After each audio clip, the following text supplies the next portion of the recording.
అందరు నమస్కారం. నా పేరు నరేష్. వెల్కమ్ బ్యాక్ మన యూట్యూబ్ ఛానల్. అయితే అల్లు అర్జున్ గారి సంధ్య థియేటర్ ఇష్యూ ఏదైతే ఉందో, ఆ కాంట్రవర్సీ ఏదైతే ఉందో, అది మనందరికి తెలిసిన విషయమే.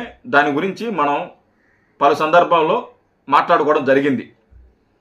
అయితే ఏదైతే సంధ్య థియేటర్ ఘటన ఏదైతే ఉందో దాని మీద స్పందిస్తూ సీఎం రేవంత్ రెడ్డి గారు నిన్న అసెంబ్లీలో మాట్లాడడం జరిగింది.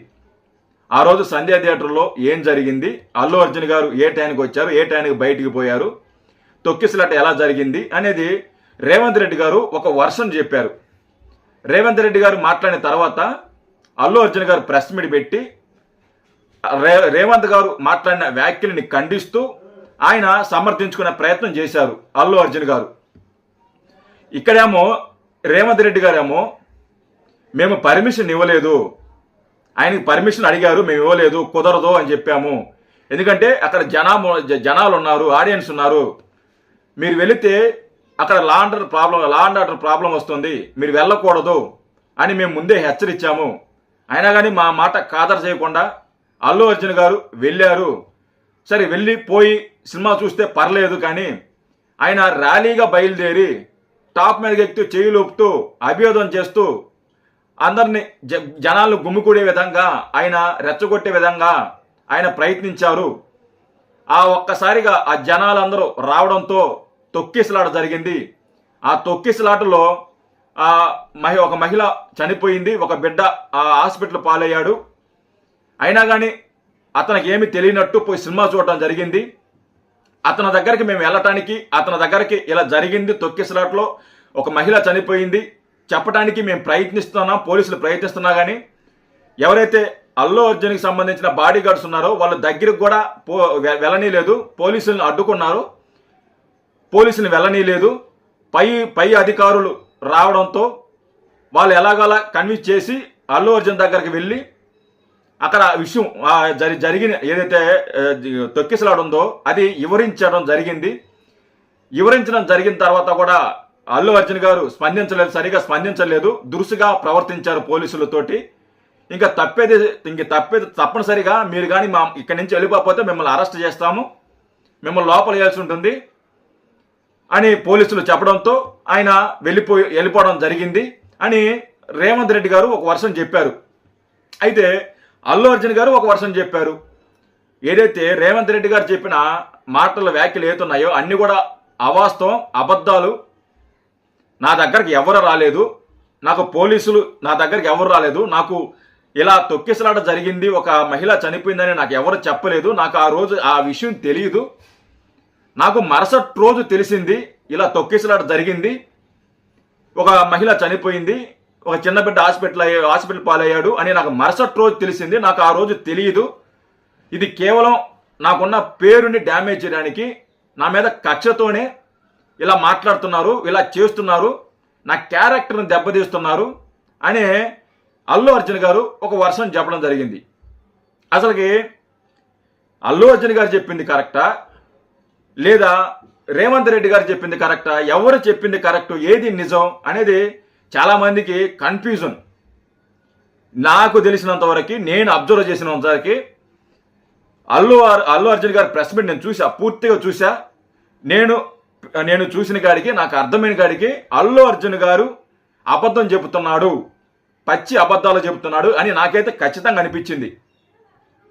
ఈ మాట ఎందుకంటున్నా అంటే, నేనేదో మెగా ఫ్యాన్స్కి సంబంధించిన మెగా ఫ్యాన్ని అని నేనే చెప్పలా, కక్షతోనే చెప్పలా. లేదా మా వాళ్ళని గతంలో రెచ్చగొట్టారు కదా, ఆ కోపం మనసులో పెట్టుకొని అల్లు అర్జున్ గారి మీద కావాలనే ఇలా నిందలేస్తున్నారని మీరు అలా అనుకోవద్దు. మీరు, నాకు ఆ ఉద్దేశం లేదు. మీరు ఒకసారి ప్రెస్ మీట్ చూస్తే మీకు అర్థమవుతుంది అల్లు అర్జున్ గారు చెప్పింది నిజమా అబద్ధమా అనేది మీకే అర్థమవుతుంది. ఆయన మాట్లాడిన మాటల్లోనే తెలుస్తుంది ఆయన అబద్ధం చెప్తున్నాడని. ఏదైనా ఒక సంఘటన మన ముందు జరిగినా మన చుట్టుపక్కల జరిగిన ఆ సంఘటన గురించి మనకు తెలిసినా మనం ధైర్యం వచ్చి మాట్లాడుతాం. దానికి ఎలాంటి ప్రిపరేషన్ అవసరంలా, దానికి బట్టి బట్టన అవసరంలా. కానీ ఇక్కడ అల్లు అర్జున్ గారు ఇక్కడ బట్టి రావడం అనే ఆశ్చర్యం కలుగుతుంది. ఇక్కడ బట్టి వచ్చారు, ఆయన పేపర్లో రాసుకుని వచ్చారు ఏం మాట్లాడాలి, ఎలా మాట్లాడాలి, ఏ అంశాల గురించి మాట్లాడాలని ఆయన బట్టి మరి వచ్చారు. అందుకే ప్రెస్ మీట్లో చూడండి, ఆయన ప్రతిసారి కూడా నన్ను డిస్టర్బ్ చేయొద్దు, నేను ఫ్లో మిస్ అయిపోతానంటే దానికి అర్థం అదే. అంటే మర్చిపోతారు. ఆయన ఏదైతే ఒక ప్రిపేర్ అయి వచ్చాడో, ఆయన ఏదైతే మాట్లాడాలనుకున్నాడో దాన్ని మర్చిపోయే అవకాశాలు ఉన్నాయి. ఎందుకంటే అది నిజం కాదు కాబట్టి.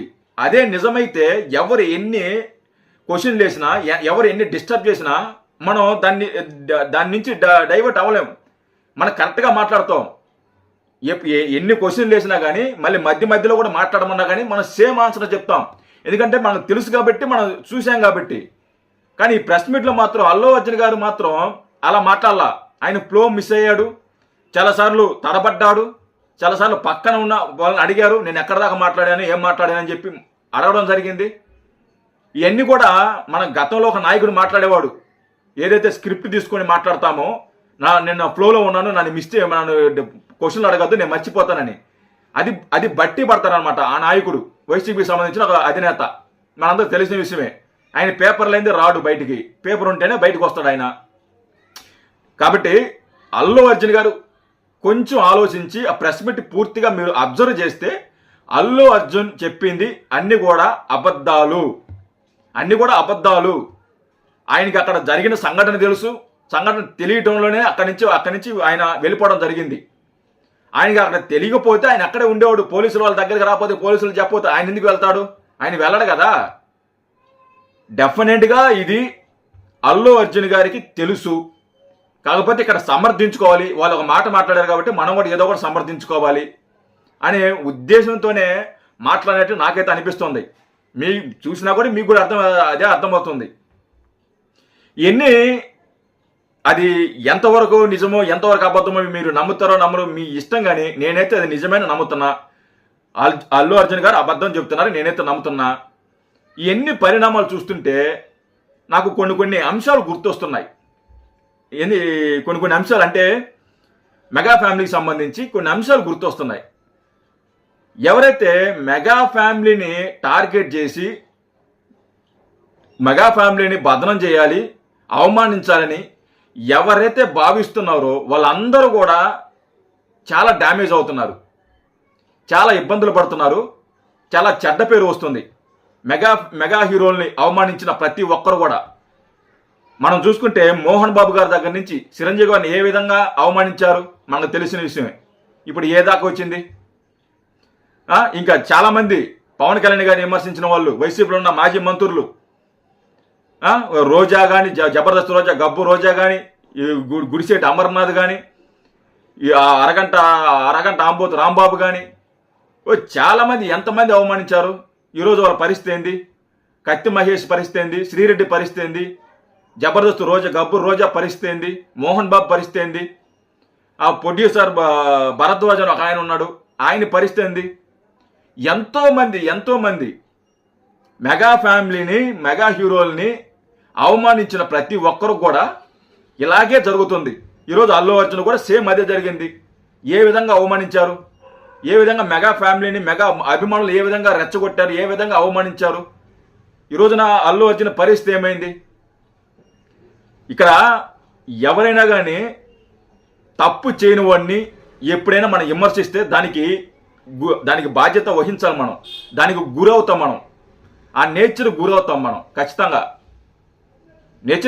గురవుతాం, దానిలో ఎలాంటి సందేహం లేదు.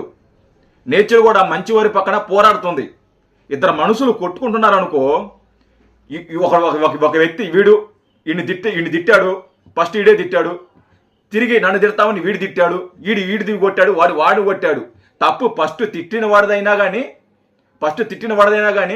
వీడు కొట్టాడు కాబట్టి నేచర్ కూడా ఈయన్ని సహకరించదు.